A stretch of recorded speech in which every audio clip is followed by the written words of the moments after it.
So thing is over here, this add ESP is actually making a space for in the stack and kind of like moving the pointer ESP to the top, but by using the add instruction, not using the sub instruction, because just forget about this 0. What it is doing is the top bit is, so you can see it is F. That means in binary it will be 1111. That means the top highest bit is 1. That means it's kind of a negative value. Okay, it's kind of a negative value, sign bit, and then it's actually kind of like, actually it's a negative number, and then it is actually using that thing. Okay, just a minute. Just let me verify that once. Just give me a minute. Yes.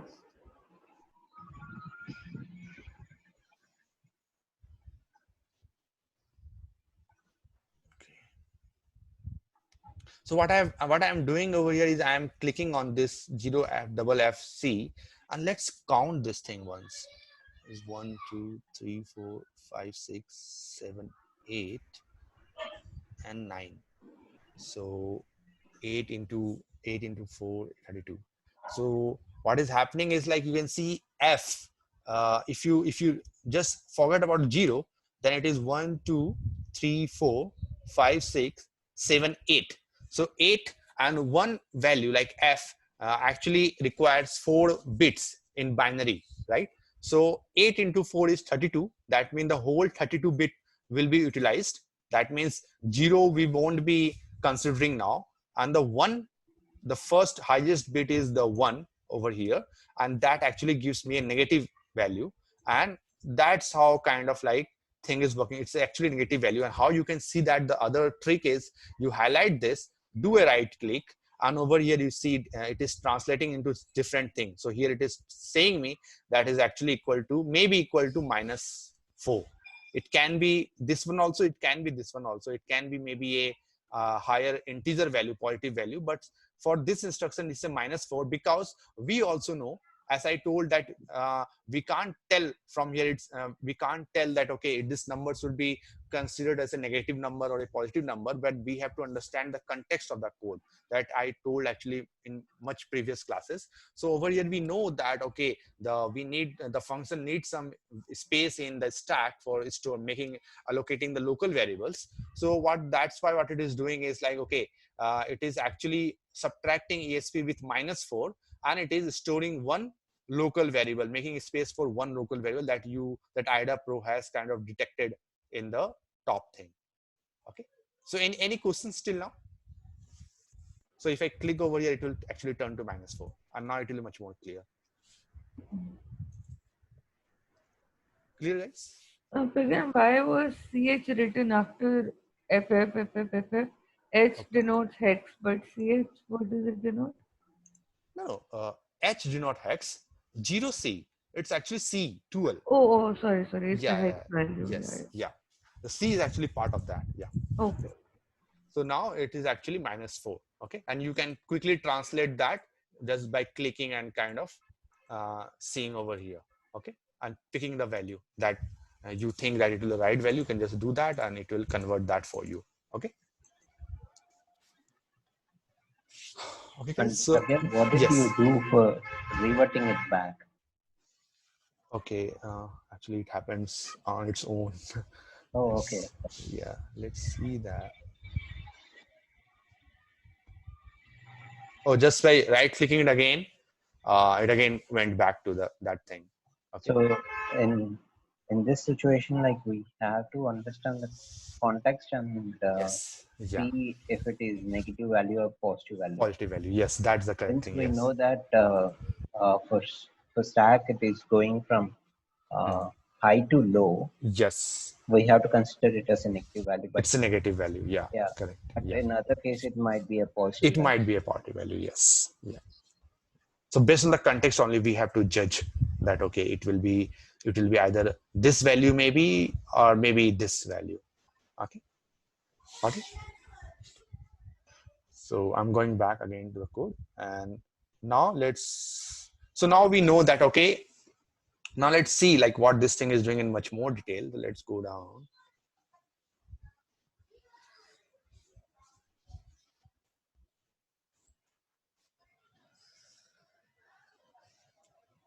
So it's the answer is something like this. It is pushing the value of EVP, the old value of EVP on the stack.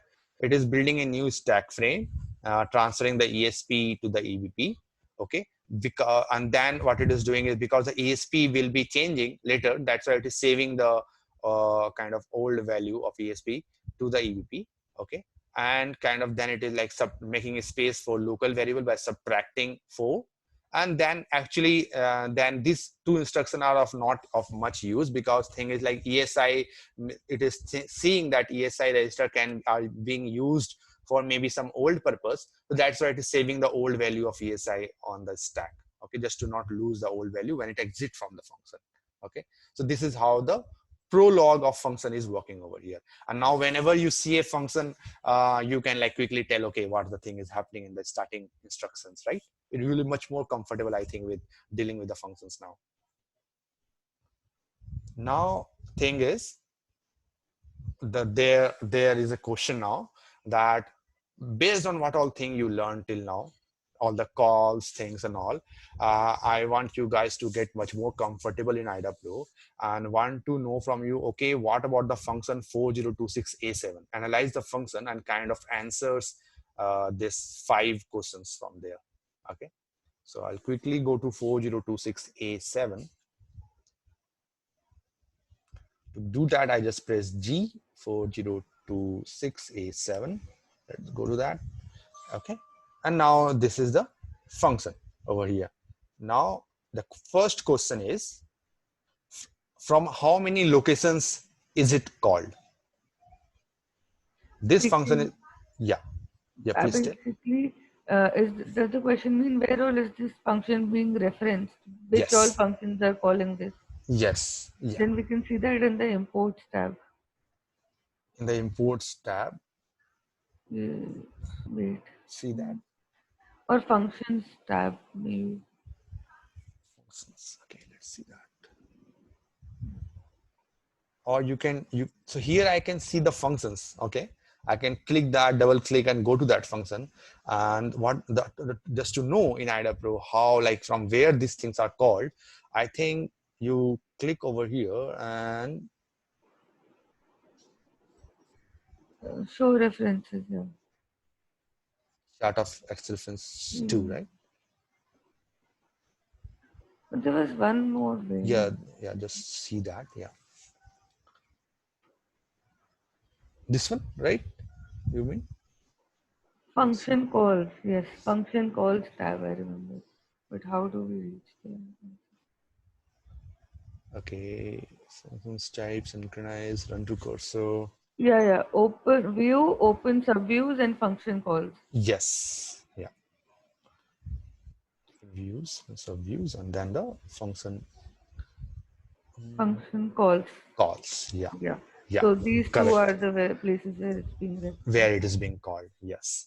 And this is the one of the instructions that we were actually seeing right now, the 40145E, right? Inside that function, it is actually calling the same function, the one we were seeing before, just before this function is getting called. Okay. So now we know that this function is getting called from 2 locations, and now we also know that how to see the locations from where this function is getting called, right? So that answers our first question. And now the second question is, how many argument does it take and how many local variable does it use? So now I won't give any hint and you have to tell me the correct answer. Yeah, There's negative a 3 and 4. Yeah. 3 arguments and 4 local variables. I mean, I'm just going with this negative value and the positive value. Okay, so tell me the final answer. Considering all the negative values are local variables, it is local variables will be 4 and the arguments will be 3. Okay, so do you also agree? Yeah, Pragya. Okay, yeah, so actually that's the correct answer. So there are 3 arguments that are getting passed to the function, which are over here LP vname, LP buffer, and number of bytes to write.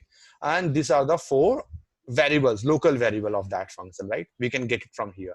And this will be in majority of the case, like 95% of the case, this analysis will be actually correct by the IDAPRO. Okay, in maybe in very few cases you might get some other numbers, but that's the thing. Okay, so here Again, for how to confirm that, like? Okay, so how to we- confirm that? Actually, you have to kind of analyze the assembly code. Okay. And tell, okay, what can be the local variables. Okay. So Okay. let's see that. 4H. Maybe it is making some more space for some other things. Okay. So 4 variables and 3 arguments. So that's answer the second question. And now the third question is it CD, CE, CL, or STD call? Is this function a CD, ECL, or STD call? How can you tell that? With who is clearing the stack? Yeah, so that means you can't get the answer from the screen that I am showing you. You have to go to the last lines. So the function which has called this particular function. Right? So yeah, that means when the function, the parent code, if it is clearing the stack, that is the CDCECL. If this function itself is clearing the stack, that is, and then it is STD call. So one of the hint from here you can get is like, okay, IDA Pro has actually given, analyzed that and told you it's the STD call. That's one of the hint.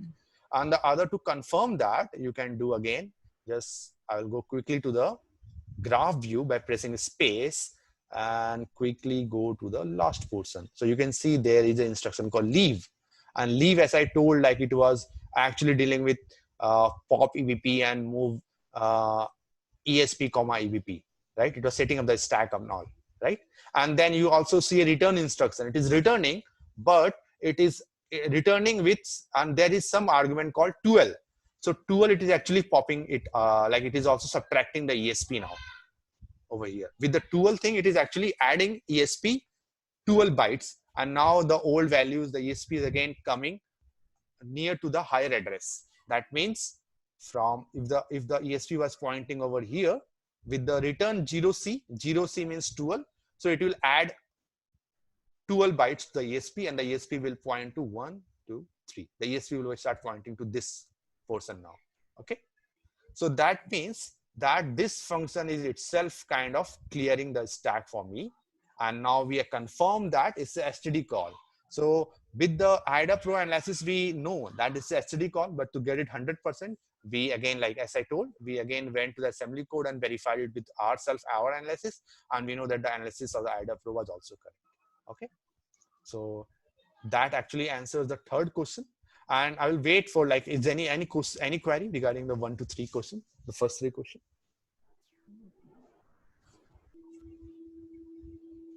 No problem. Okay, great. So now I want to know what APIs are called from the functions. API means, okay, suppose it is the function is trying to opening any file or setting up a registry key. So it will not implement all the function by itself, but it will like kind of implement those functionality from the Windows API, right? Like rec set value or open file function and all. So I want to know what all APIs are called from this function. So basically, we have to tell the library functions being called in this function. Yeah, that are called inside this. Yes. Okay. Let's go to that. So how can you do that? Get temp path is one of them. Yeah. So yeah, get temp path. Yeah, you are seeing this. We Yeah, can this just is. see the function. We can open the function video. We Function can, call. we can open the function tab. Okay. We There can is open the function call tab and we can see the functions with the library flag set. library flag set. That is also one thing, and there's also one easy way. Actually, the one you told before. Go to the view, go to the open sub views, and go to the function calls. Okay, and here you see from where this was like getting called, but let's go to the top, and Called function will give us the library. the below one are the things that are getting called by this function. Okay. So get temp path. Yes, I think I'm in the wrong. Maybe let me check that. I have to click this sub 4027C1 and then go to open sub views and functions call. I think I'm doing some mistake.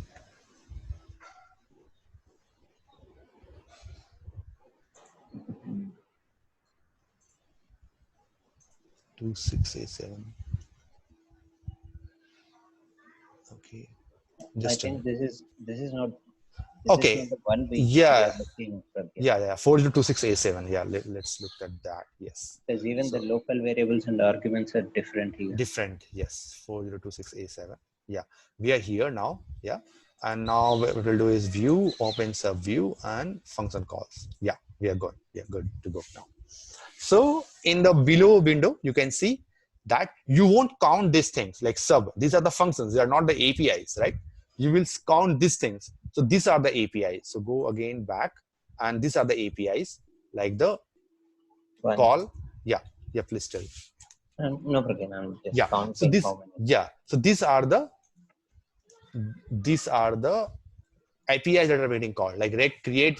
Maybe it is creating any key. It is setting the value. It is then closing the key. Then it is getting the temporary path. Maybe it is getting the temporary path of your Windows system, creating any directory over there. Maybe then in that directory it is creating some file, and then it is after creating that file, it is closing the handle, and maybe it is deleting its, like maybe the malware. What it does is, like suppose the malware is in your desktop path. What it does is, like just to get the just to set auto run or maybe something like that, what it does is created a value, set the value, close the registry key. So it is also sequence, you can see. It is also in the sequential way. And after setting the registry key, what it does is, like it actually get the temporary folder like C drive temp maybe, and then it went to that directory, then maybe created a file, maybe it's copy. And then after creating a copy of it, maybe it just closed the handle, and then it deleted file, then it deleted itself from the desktop path, and then how it ends. Okay. So in a sequential way, we can even know like what the malware is doing inside this function, what the intention of that. And that actually, what it does is actually answers our fifth question. How would you characterize the overall purpose of the function? So we can tell, okay, it is setting up a registry and then kind of also getting the temporary path, and then it actually may be setting up something, maybe making some value over there. Okay, so it is like just calling the reg. You can see reg set value x, and after that it is kind of getting the temporary path. And also we can see something over here. It is the maybe the registry key it is creating is something dealing with some string software slash WinRAR. Okay, maybe it is just fooling the analyst that okay, it's a WinRAR software, but maybe it's a malicious one just using the name WinRAR to kind of evade the detection. Okay, and then it is setting up the value, and then it over here it is calling up getting the temporary path, and then creating some files, and maybe then it is deleting itself and then exiting from the function. So with the two things, with the fourth answer, we also actually got the fifth answer. What's the overall characteristic maybe of the, so we can do a more deeper analysis, like what files or what binaries are there maybe or something like that. But overall, the characteristics we now know of that function, right? Got it? Any questions? No problem, got it. Okay, so now I feel that okay, if I'm correct, just let me know that now you will be like much more comfortable in kind of seeing any functions or analyzing any function in IDA Pro, right? Yeah, problem. Yeah. Yeah. Okay. So with this knowledge, you can actually quickly get the overall characteristic, what the variables are. It's a std call or CDCA call. So you will get much more information about any functions that you want to analyze. Okay. So and you can use this for like when you are kind of analyzing any malware, you quickly load that IDA Pro, go to the functions call and see what all functions are there. Start from that point and then quickly go to that function and see its overall characteristics. Okay, what all API it is calling, what all things. So you can use this as a kind of a playbook for you guys to kind of analyze any malware. Okay. Okay, okay. And also, again, assembly instructions remain same for ELF, right? ELF and P, they have the same assembly. ELF, yeah, it will be actually most of the same, but as I told that for ELF, it will be maybe AT&T architecture, not an Intel architecture. Okay, so in that the only difference will be there will be a dollar, and the destination, yeah, destination will come later, source will come first. Yeah. Here Other destination, than that, the main operations of the instructions will be yeah, same. will be almost 99% same actually over there. Okay. Yeah.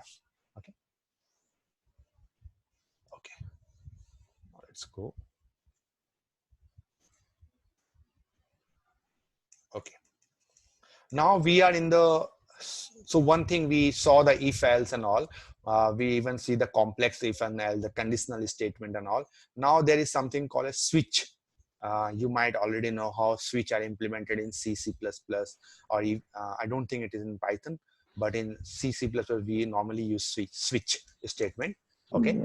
Yeah. So in switch, what we do is like, suppose we I hope I don't have to explain much that, okay, suppose the value over here is some variable, and the value of the variable a is suppose 0. So what it will do is like, it will jump directly to this one, case 0, because the a value is 0. It will execute some code, and because of this break instruction, it will go out of this bracket. It won't execute anything below, and then will exit this switch code or block, and then execute any instruction sequentially below this bracket. Okay, so this is how the switch statement normally works. Okay, where suppose there was a case called as case 9, and the value of a variable is 9. So it won't execute this case 0, but it will directly jump to the case 9, execute the code, and come back and go out of the switch statement. So that's how normally the switch actually works. But now I want to showcase you guys how that thing actually kind of resembles in kind of a what do you say, the assembly code. And normally what happens is like switch things you won't normally see implemented in malware, but in some malware you might see that case. So I just don't want you guys confused with like a if else or something, that getting confused why it is not looking like a if else. Okay, or like jumping instruction. So it's a switch, it might be a switch statement. So let's see how the things are getting called in over here in the switch one, how it resembles in assembly language. But before that, I want to tell you guys there is something complex that comes up in the switch statement, and that is actually called a jump table, jump tables. Okay, so what jump table actually is that, okay, this is suppose a offset value. Case 0 might be having some offset, right? Case n might be at some offset. Okay, and we have to jump, suppose from here checking the value, we have to jump to that offset. How you can do that from here you jump to that offset. Okay, so what we can do is we can do something like this. Just to control chat. Okay, so what we will do is how we can implement a switch statement in a very easy way is that,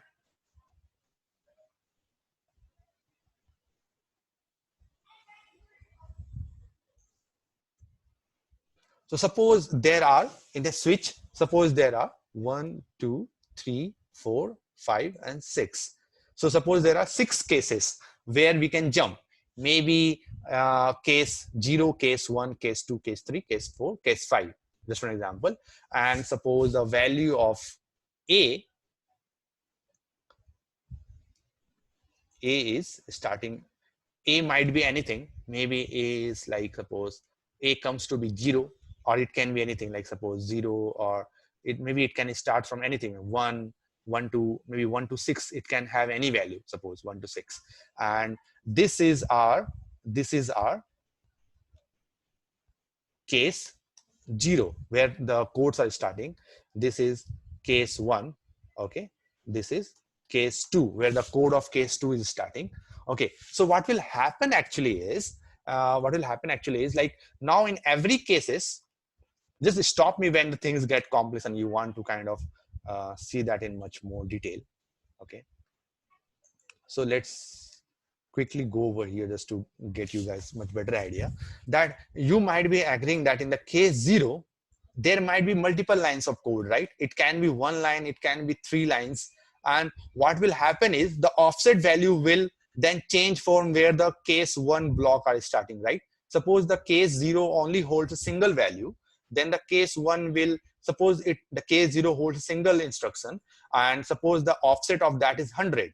Okay, then the case 1 will start from 104. The second instruction, second code block will be at 104, right? And so what will happen is, so maybe suppose there are multiple instructions, the offset will change for this one also. Are you getting the thing which I'm trying to explain over here? Yeah, okay. Okay, so what happens is actually there is actually implementation of a jump table, and what it does is like it record actually the offset value of the first instruction or second instruction. So what will happen, suppose the first instruction is at offset 1000, it will hold that, And what we'll do is like it in the array, that the jump table, it will store the address 1000 maybe. Okay, and suppose the next instruction is offset start as 2000, we will store that. Similarly, if the next instruction, the third case, maybe suppose start with 2456, just for an example, we will save that address in that array. Okay, in the jump table, that is actually the array is actually called a jump table. Similarly, maybe 3000, then 4546, then 6566. Suppose just for an example, like these are the offset value from where the instruction are starting for this second code block, first code block, and all. Okay, so what will happen is the EAX,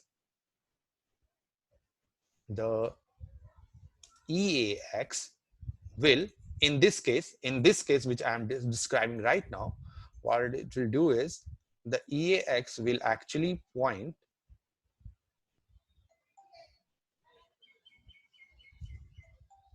to the first offset over here. Okay, the EAX will point to the first starting address of this array, the first starting address of jump table. And what we will do is like that when we are jumping from here to the next instruction, suppose we have to execute the offset of the code that is executing in this one. So what we will do is we will just add EAX plus 3. So EAX plus 3, what we'll do is like suppose this block actually suppose is a 32 byte. So suppose this is 4 byte, this is 4 byte, this is 4 byte space. So we will add EAX plus 4. If I do that, so what we'll do, the EAX will start pointing to this one. If I do EAX plus 8, the EAX will point to this code block. Okay, and now we just have to change the EAX pointer from here by adding the things. Okay, and suppose we want to jump, suppose the value of A is 3 and we have to execute the third block over here. So what the compiler will do, it will just do since EAX is pointing to the jump table, it will just do EAX plus 8, and EAX plus 8 will do, it will see this one, and EIP will execute the instruction that is starting from this offset. Similarly, suppose the A value is 5. So what we'll do is it will add EAX plus 1, 2, 3, 4, 5. It will add EAX plus 20, and it will get the offset from where the fifth code block instruction is getting executed. And that's how the switch statement will actually be implemented using the jump table. So jump table will actually hold the offset value from where the code are starting for every cases. Okay, so is that clear now, like how the jump statement actually works? Yeah, okay. I know it might be somewhat complicated, but I just don't want to miss that, so that is this thing you see later, you won't be like confused. Either it's a if else or like kind of something other thing. So when you see something similar to that, in rare cases, you know that now it's a switch statement. So similar thing is happening over here. If you see in this instruction that it is moving some variable value to the EX, then it is comparing that thing to the, because there are only two cases, case 0 and case 1. So what it is doing is like it is moving some value to the EX, and then there is a compare instruction. This is comparing the EX with 1. Okay, and then there is an instruction called JA, jump if above. So jump if the EX value is more than 1, it will directly jump to the end block where it will be exiting from the switch statement. And if the jump statement is suppose the EX value is 1, so it won't jump to this end one, it will go to this one. And then what we'll do in the jump table, so this is a jump table, in that it will actually do EAX into suppose 4. So it will be 1 into 4, and 1 into 4 will be actually pointing to the 1 into 4 will actually point to the this part, this block of code, right? And what will happen is then we will jump to that offset of the case 1, and we will jump from here to here, and then we'll execute the second code block directly. And now suppose the instruction, the value of var1 was 0, then we are comparing that, we are not jumping, we are going over here, the code block, the index will be 0 now, 0 into 4 is 0, and then we will jump to the case 0, we will execute the first code block, and then we will jump to the end now. So is that clear now how the switch statement will be implemented in assembly language? Yes, Pratham, it's clear. Okay, great. So any confusion, Saidi? Again, what is JA? JA is jump if above, right? Okay. So yeah, if the EX value is 2, it won't execute case 0, case 1. It will directly jump to the end one. Got it? Okay. Fine. So JA is technically jump if greater than only, right? Yeah, like so. Yeah, jump if above. It will this thing will compare the thing, and maybe it is setting some flag value, 0 flag or sign flag, and then this J is actually checking that flag, and then it is jumping. So normally, yeah, so it will check if the value is jump above. It is depending on this compare instruction actually. Okay. Got it. All right. So So Pragyan, Pratyek, can I take a 2 minutes break? I'll just have water and coffee. Yeah, sure. Yeah, I will also take 2 minute break, and then we'll resume the thing.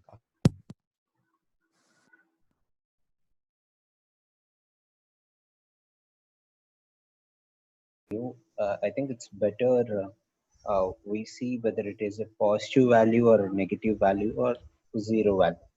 So, I mean, if we are going for zero flag, or else if we are going for greater than or equal to or less than, in that case, we have to see whether it is a greater value or a lower value or equal value. So for every condition, if it is greater value, Yeah. uh, then we have to see if it is lower or equal to value, uh, Yeah. then So then it will be easy for us okay. to Okay. jump above or Okay. jump lower. Okay. You mean the flag thing, what the things are happening in the flag, right? Yeah, yeah, Yeah, yeah. Okay, fine. So what I will do is in the next class, maybe I will work on that, make a use case, so where you will get a good kind of a what do you say, the flag values and all. But over here, what I think is like, okay, maybe the overflow flag might be set, that maybe it is like if it is greater than 1, and then jump A is suppose checking the overflow flag. If it is set, then it is jumping to the end instruction. But I will make a good use case, and then we'll like 2 or 3 use cases, and then we'll go through the flags maybe in the next class. Okay, will that be fine? yeah, fine. Yeah, sure. I'll do that surely. Okay. So now, guys, thing is, actually now we'll go to some other malware sample, and based on the switch thing that we discussed right now, jump table and all, I actually want you guys actually to answer this question. And for that, I will be loading a new malware called delta.exe. I'll be sharing that with you guys after this course. Okay. So let's quickly go to that delta.exe, load that in IDA Pro, and go to this offset 41CF16. So I've already kind of like decompressed that delta.exe. I will go to IDA Pro. Quickly go to open file, desktop, delta.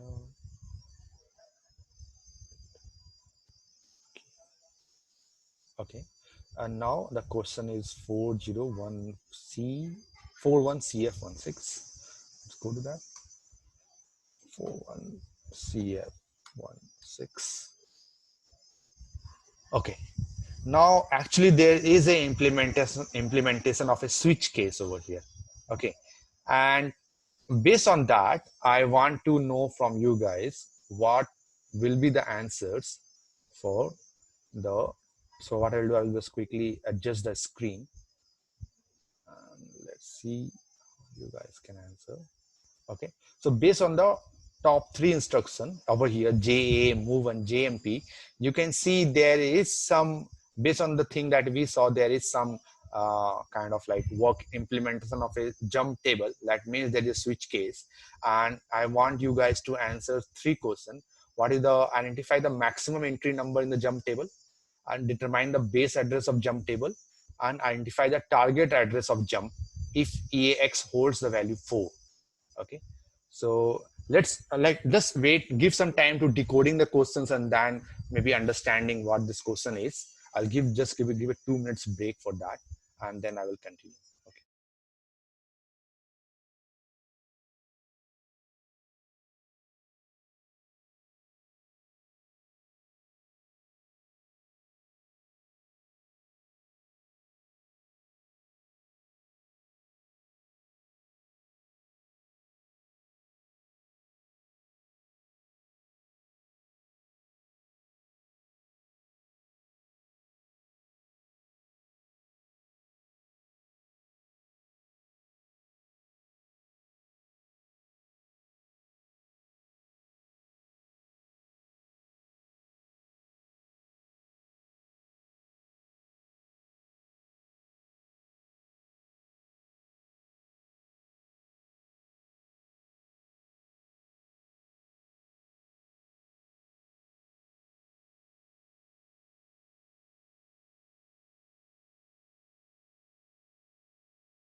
Okay, guys. So were you able to decode the question first? Like what the answer should be of this thing, of the top three questions?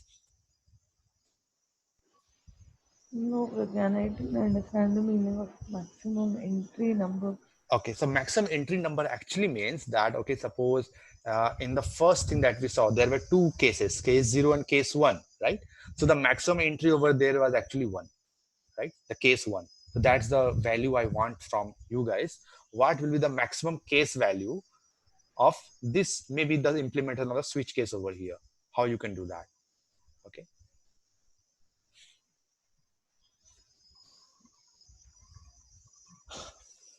Okay. So what thing is, you will start with this thing. Okay. You can see it is comparing the EX with 64H, right?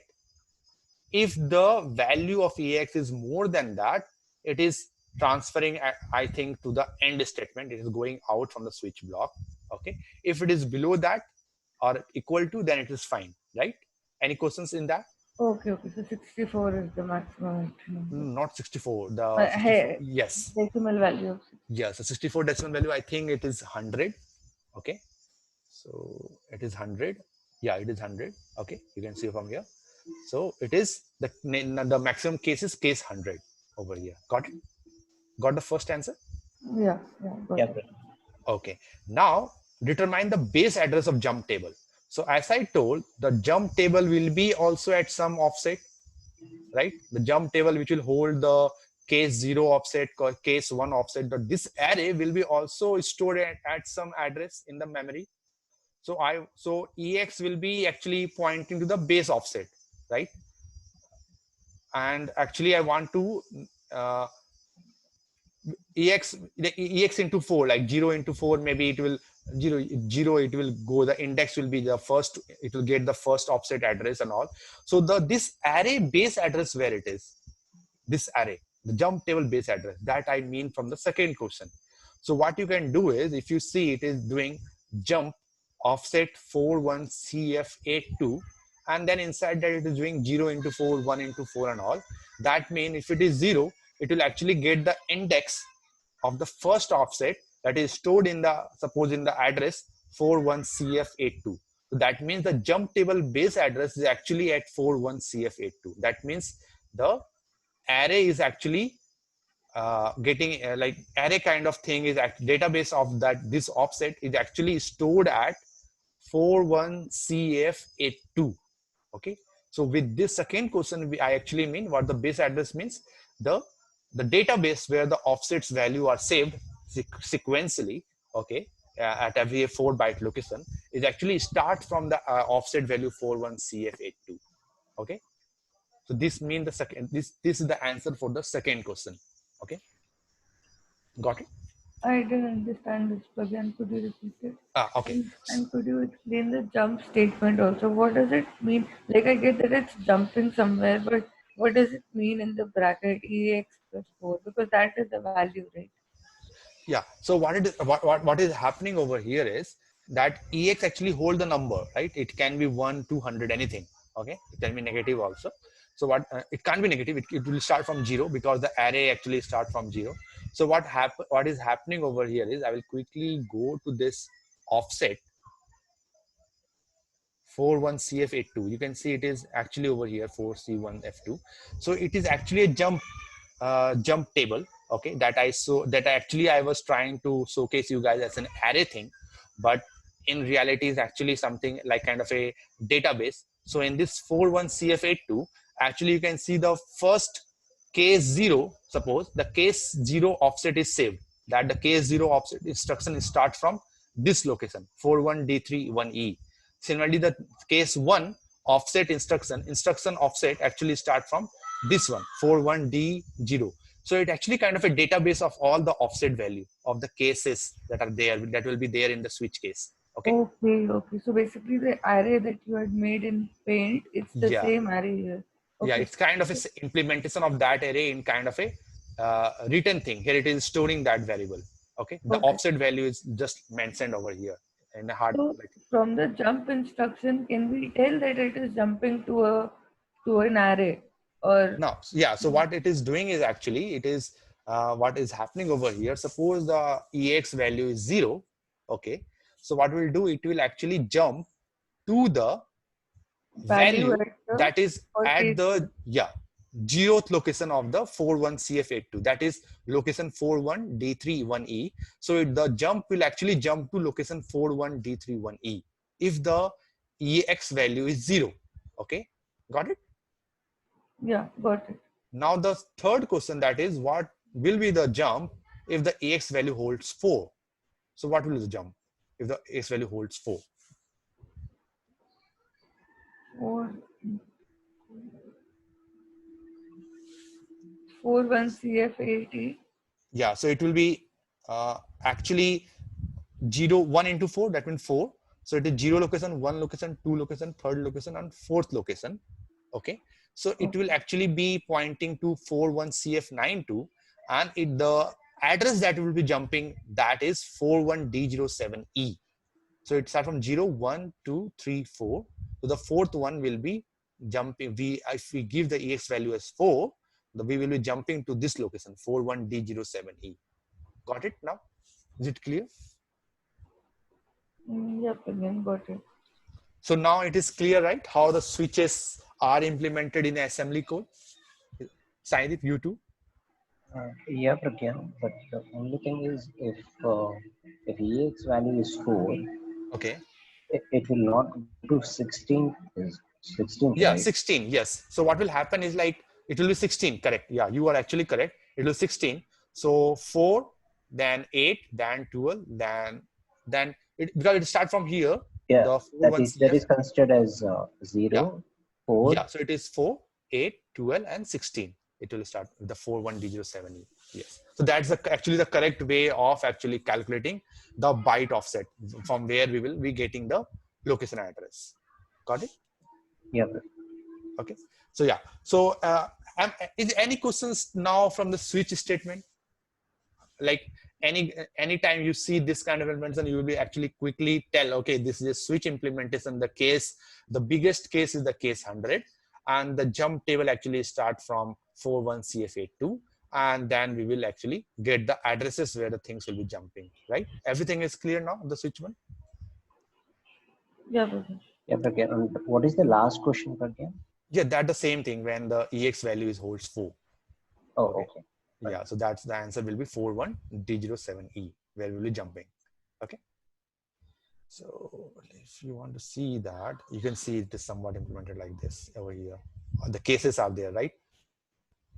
Got it? These are the cases. Maybe case 0, case 1, case 2. And because the offsets are, because the number of instructions are also changing, that means the value of offset will be different. It won't be consecutive. It will be different. So from 3.4, it went to 6.6. And that's why we saved this all address in a jump table. The compiler saved that in a jump table. And then we are jumping to that, right, from the array. It's a very kind of a good but complicated way of implementing the jumping to different cases. So you can see that from here. Got it? Okay. Yeah, So, Prakash. okay. So now let's see if there's anything else for today. Okay, now guys, there is something good thing. You might be happy that, okay, we are seeing a lot of 32-bit malwares and all. And what about the 64-bit? What's the difference between a 64-bit? So what will happen is normally whatever kind of malware you will be seeing in your kind of in your work environment and all, and most of the thing you will be actually seeing is 32-bit malware. Why? The reason is because the malware writer will be always have a mindset of doing a higher damage. It won't like kind of, okay, tell, okay, you have 32-bit system, even if you hold confidential file, let's leave you. They won't do like this. They will actually see even the backward compatibility 32-bit and all other things. It's starting 32-bit. The 16 bits are out of market. There no one using 16-bit CPU. So normally the huge population is right now using 32-bit and 64-bit. And the also reason is even the 64-bit has a backward compatibility where it's supposed to 32-bit. Okay. So even though the malware is 64-bit or 32-bit, both will be supported in the same system. And that's why to cover a huge population, they will actually kind of make malware that also covers the 32-bit. okay, that are more aligned 32-bit architecture. But there will be some malware which will be only aligned to 64-bit. They won't care of 32-bit. So I hope you get the theme that, okay, the malware attacker won't leave anyone, even though you are like very much kind of important to them. But since you have 32-bit CPU, they won't attack you. It won't never happen, right? So that's where the number of malware samples are also compatible. More of samples are compatible 32-bit than 64-bit, because both the things are working right now in the world. A lot of people are like, there are compatibility for both of them, okay?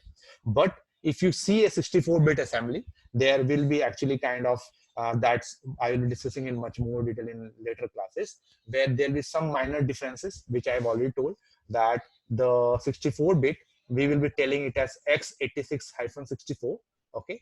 And the thing is like, it will, the register value will be maybe changing. Like previously we were saying EAX, EBX, now it will be RAX, RBX, okay? And apart from that, there will be many more register like R8, R9, R10, R11. So what it will do, it will actually benefit for you. That means when we are using a 64-bit CPU, actually the speed of code execution will be much more better, because that time the CPU was suppose having only 10 register to work with in the assembly code, and now it has almost like addition of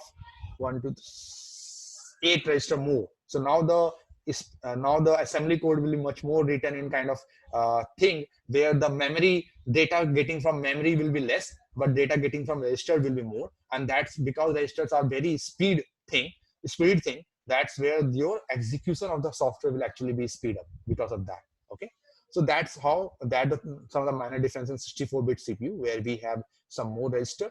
And the other thing is, normally the instruction over here we are saying in 32-bit we are saying move, but maybe in 64-bit we'll see something as move. The same instruction will be move Q, where Q actually means Q word. Q word actually means 64-bit. Okay, so move Q. Okay, and then we will be also saying the some other addressing mode over there in 64-bit, which is RIP. RIP is actually the instruction pointer. Okay, and there's a new addressing mode that has been implemented. I will be showcasing that you later, guys. Where thing is like, there's an addressing mode called RIP plus displacement addressing mode. And what normally happens over there is something like this. I'll just tell you how it looks like in assembly code. It's something like this. Like suppose move EX, suppose move Q RAX, comma RIP. So this bracket under RIP is actually one of the addressing mode that has been implemented. So before we were not seeing, we were seeing instruction like this. Maybe suppose we were not dealing with EIP. Everything was dealt by written instruction and all the things, where it was changing like the jump statement we used to like change the value of EIP to something else, where it should like jump to some other offset. But now you can also like, you will see some instruction where you will see move Q, suppose RAX, RIP, where we are like kind of getting the value that is present at that address. So we are using this RIP for more than one other thing. So those are some of the additional benefits that are there in kind of the 64-bit CPU. And we will like seeing that in much more detail when we are seeing any 64-bit malware. Okay, and there is definitely a malware we will seeing of 64-bit. So that's some of the changes that that have been implemented in 64-bit. And later kind of thing, like I will stop now for this class. And later like we'll start with like some of the 64-bit CPU instruction and all, and seeing some more like we are now almost in the end of module 2, like dealing with the assembly language. There might be 2 more classes for assembly language, and I hope like now you guys have some more clarity of understanding how the assembly language looks like, and you might be not afraid of like seeing the thing. And one thing I'm keeping in mind is like in the next class I will be maybe working on some use cases, maybe 1, 2, or maybe 3 use cases, where I will be like showcasing you the changes in the flag register because the jump and all, the compare and all, and how those things are getting handled by the jump instruction, that I will like make sure of that. Okay. So any questions still now? And yeah, Pragyan, one question. So right now, as we saw the difference between 32 and 64-bit, Yeah. this reminded me of one doubt that I had previously. As you had said that 32-bit uses stacks and 64-bit uses registers. But my confusion is that even in 32-bit we have a few registers. So what exactly did Okay, this? what I normally means by that statement was actually over now we are seeing, okay, arguments when are getting passed to the function, it is actually stored in the stack memory. Okay. Yeah.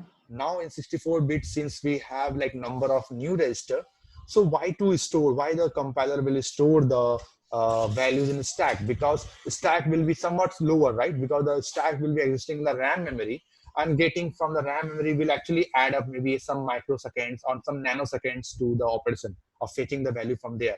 And since we have like new registers which might be not be of use, which might not be used in that function, so why not transfer the argument directly to the register itself rather than wasting time in fetching that value from the stack memory. So that's what like major difference was, like, okay, in most of the time what you will see, like when the arguments are getting passed, it is not getting passed to the stack memory, but normally in the registers thing. And when Okay. registers are out of thing, then maybe stored in the stack memory. Okay. So basically, instead of us pushing a value onto the stack, say push 5, we will just do move EX comma 5. Just an example, moving the value of 5 in Yeah. a register instead of Yes, pushing it onto in stack. the stack. And this how maybe the compiler will save some maybe some nanoseconds, and this nanoseconds like for a very big program will actually very be effective. Suppose you are playing any very good graphical video games and all, over there like if a 32-bit game and stack memory we are fetching, this nanoseconds will actually add a lag to the playing experience. And maybe if in 64-bit the values are getting fetched on the register, so that's where the nanoseconds will be much more lesser, and the processing speed of the game or working experience of that game will be much more faster. Okay, so that's how the Oh, things works. got it. Yeah. Yeah. So if there's no other questions, then I will be stopping then this class, and then we will continue maybe tomorrow with the going forward. Okay. Okay, Pratim. Right. Yeah. Okay. Fine, Pratik. Bye. Thanks, Pratik. Yeah. Thank you.